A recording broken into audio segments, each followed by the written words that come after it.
नमस्कार दोस्तों। मैं हूं आपका दोस्त आरपी। फिर से आपका स्वागत है आपके अपने यूट्यूब चैनल रुपीस और मनी में। और फिर हम आ गए हमारे नॉर्मल पेज गूगल पेज पर, और आपके सामने आप देख रहे होंगे कि सेल का लोगो ओपन है, यानी steel authority of India. Yes, SAIL. तो देखिए, आज हम बात करने वाले स्टील सेक्टर के एक ऐसे खिलाड़ी, एक नवरत्न कंपनी हम कह सकते हैं, government of India backed company. काफ़ी पुरानी company, almost 75 year old company है। एंड ये मेटल्स में डील करती है, स्टील एंड माइनिंग में। तो चलिए हम बात करते हैं सीधे सीधे सेल्स की, आगे क्या पॉजिटिव चीज़ है। तो देखिए, हम आ गए यहाँ पर नॉर्मल स्क्रीन पर। तो देखिए, सबसे पहले अगर हम इसका पास्ट देखेंगे, रिटर्न्स क्या है, क्योंकि अगर हम इतिहास को अगर बारीकी छोटा बहुत सारी गहराइयों से नहीं, अगर छोटा बहुत 1-2% भी अगर हम पास्ट का, अगर इतिहास का हम नंबर्स देख ले, पिछले आंकड़े अगर देख लेंगे, तो करंट और फ्यूचर के आंकड़ों से थोड़ा मिलाप हम कर सकते हैं। तो चलिए जानते हैं आंकड़े क्या कहते हैं। तो देखिए, यस्टरडे यानी फ्राइडे के दिन यस्टरडे का जो था लगभग 2.25% अप था। अच्छी बात है, पॉजिटिव मूव था। और अगर हम एक महीने की बात करेंगे तो लगभग 16%, 17% के आसपास डाउन था। 6 महीने की अगर हम बात करेंगे तो 50% अप है। अगर हम आगे बढ़ते हैं, 5 ईयर्स की अगर हम स्टेटस देखेंगे तो 146% अप है। सुपर। मैक्सिमम, तो देखिए मैक्सिमम जब हम किसी स्टॉक का रिटर्न जानने की कोशिश करते हैं तो हमें पूरा उसका मतलब इतिहास के बारे में क्या रिटर्न है, किस तरह ये शेयर आगे बढ़ा है, अप या मूव हुआ है। देखिए, ये इसका जो हिस्ट्री है, किस तरह ये चला है, तो काफ़ी अप एंड डाउन देखने को मिल रहा है। जो ये जर्नी इसकी दिख रही है, ऐसे इस तरह गवर्नमेंट सेक्टर कंपनी है। क्योंकि देखिए, जब कोई कंपनी गवर्नमेंट अंडरटेकिंग होती है तो based on current government decision जो लेती है, उसका असर इन कंपनियों पे काफ़ी होता है। ठीक है, तो जो भारत में लोकतंत्र है, और प्लस एवरी 5 ईयर्स एक गवर्नमेंट चेंज होती रहती है, और कोई गवर्नमेंट अपने लिए, फिर अपने पार्टी के लिए, या फिर कोई गवर्नमेंट ऐसी होती है जो देश के लिए काम करती है। तो अगर सही डिसीजन लिए जाए तो ये जो ऐसे स्टॉक है, चाहे BHL हो, BHL स्टॉक हो, या ये सेल हो, तो ये सुपर रिटर्न देने वाले बढ़िया कंपनी है, मार्केट के लीडर बन सकते हैं। लेकिन छोटे मोटे कंपनी जो रिसेंटली ओपन होकर, या फिर जो छोटा मोटा मैनेजमेंट होता है, वो भरपूर स्टॉक भी रिटर्न्स देते हैं और अच्छा लाभ भी कमाते हैं। रीज़न एक है, क्योंकि इतनी बड़ी कंपनी होने के बाद भी मतलब गवर्नमेंट अंडरटेकिंग है, और 5 साल में गवर्नमेंट चेंज होती रहती है, और डिसीशंस भी उसी अकॉर्डिंग टू गवर्नमेंट ही लिए जाते हैं। बट अभी करंट गवर्नमेंट जो भारत में है, और लग रहा है कि जो डिसीशन ये देश हित में ले रहे हैं, तो सभी को दिख भी रहा है, और उनका रिज़ल्ट भी पॉजिटिव आ रहा है। इवन कोविड के टाइम में भी ऐसे काफ़ी कंपनी से जो नेगेटिव मूवमेंट दे रहे थे, बट गवर्नमेंट अंडरटेकिंग कंपनीज काफ़ी अच्छे परफॉर्मेंस किए, और ये भी एक गवर्नमेंट अंडरटेकिंग कंपनी है। तो देखिए, इसका सारा रिटर्न, यानी ऑल टाइम रिटर्न देखेंगे तो देखिए सुपर बढ़िया रिटर्न हम कह सकते हैं। तो चलिए, 2 महत्वपूर्ण जानकारी है इसमें सेल में जो हमें जानने की आवश्यकता है। क्योंकि अभी पास्ट परफॉर्मेंस हमने देख लिया, करंट स्टेटस ये है, और इनकी फ्यूचर प्लान क्या है, उसके बारे में अगर हम थोड़ी बहुत जानकारी प्राप्त कर लेते हैं, तो हमें मंडे या फिर फ्यूचर के बारे में इसमें इन्वेस्ट करना या नहीं करना है, उसके कम से कम कुछ आंकड़े हमारे सामने आ जाएंगे। तो चलिए जानते हैं, देखिए अपडेट्स क्या है।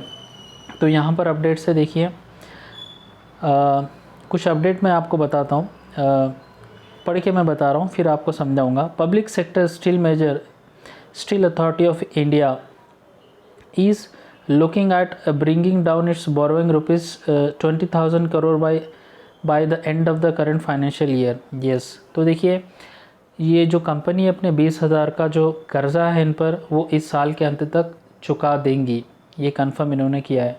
अच्छी बात है, अगर कोई कंपनी प्रॉपरली मैनेज की जा रही है, प्रॉफिट एंड लॉस अकाउंट अच्छा है, बैलेंस शीट में वज़न है, दम है, कैश फ्लो अच्छा है एंड परफॉर्मेंस भी अच्छा है, तो डेफिनेटली कर्ज़ा जो भी है वो चुकता करेंगे, जिससे एक पॉजिटिव साइन हम कह सकते हैं इसे। सोमा मंडल, chairman SCEL, said that by year end in the aim to reduce total borrowing at level of rupees 20,000 crore depending on the steel prices and demand situation. She was speaking on the sidelines of the event to mark the inauguration of, ठीक है ये उतनी ज़रूरत नहीं है। तो इनके जो चेयरमैन है सोमा मंडल, वो बता रहे कि इस साल के अंत तक 20,000 का कर्जा हम चुका देंगे, बड़ी बात है। इसके अलावा स्टील रिलेटेड एक महत्वपूर्ण जानकारी है, देखिए क्या हो रहा है। Steel prices have come off their high now but were surging since November last year. User industries, especially MSMEs, had raised concerns around rising steel prices. तो देखिए गवर्नमेंट को हर सेक्टर को संतुष्ट करना ज़रूरी है। अभी MSME ये भी एक सेक्टर है, एंटरप्रेन्योर सेक्टर है, जहाँ पर अभी लोग बता रहे हैं कि स्टील के प्राइस बढ़ रहे हैं, जिसके कारण उनके जो भी प्रोडक्ट्स है या फिर जिस सेक्टर में वो डील करते हैं, जहाँ पर उन्हें शायद स्टील या स्टील रिलेटेड प्रोडक्ट ख़रीदना पड़ता है हैवी बल्क में, जहाँ पर उनको ज़्यादा प्राइस देना पड़ रहा है। तो ये भी एक ग्रुप है, एक एसोसिएशन है, जहाँ पर अब ये कंप्लेंट कर रही है कि स्टील प्राइसेस बढ़ रहे हैं। तो ये एक बात है, इंटरेस्टिंग है, बट छोटी मोटी बात है बट इंटरेस्टिंग है। उसके अलावा देखेंगे और एक बड़ी जानकारी है यहाँ पर क्या हो रहा है। तो देखिए Steel authority of India Limited has announce an investment of rupees 4,000 crore in Jharkhand over the next 3 years. The funding will be use to enhance the capacity of its Gua mines and install 4 million ton MT pellet plant. तो यहाँ पर देखिए और एक positive news है, 20,000 का कर्ज़ा year and तक ये चुकता करने वाले हैं। और दूसरी सबसे बड़ी बात है 4,000 करोड़ का इन्वेस्टमेंट ये झारखंड के प्लांट में करना चाहते हैं अगले 3 वर्षों तक। ठीक है, ये भी एक अच्छी अनाउंसमेंट की गई। इनका जो गुआ माइंस है वहाँ पर ये 4 मिलियन का एक MT पैलेट प्लांट में ये इन्वेस्ट करने वाले अगले नेक्स्ट 3 years तक झारखंड में। तो देखिए Steel authority of India limited, मतलब ये एक तो शानदार नवरत्न कंपनी है। उसके अलावा अगर हम बात करेंगे इनके जो प्रोडक्ट डिमांड है स्टील की, आपको पता ही है, यस चाइना में प्रोडक्शन कट हुआ है, रशिया में भी प्रोडक्शन कट की बात चल रही है।